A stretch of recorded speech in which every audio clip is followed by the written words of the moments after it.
Hi guys! Ayan.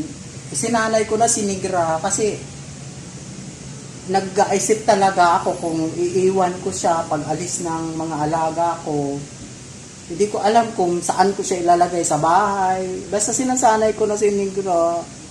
Ayaw ko kasing matulad siya kay Brownie. Kaya guys, tulungan nyo naman po ako.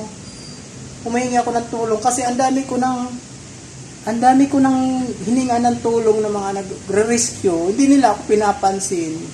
Kaya no choice po, kung hindi ko sinigrabit-bitin, ang problema ko po talaga ang paglalagyan niya.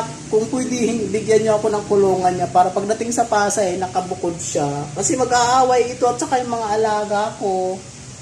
Ayan, nakuha ko na siya, nakulong ko siya dito sa salon. Sinasanay ko na po talaga siya na maano ko.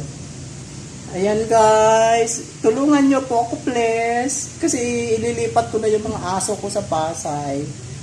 Sasama ko si Negra. Si Tuti siguro mahuhuli kasi gala si Tuti, baka hindi ko mahuli.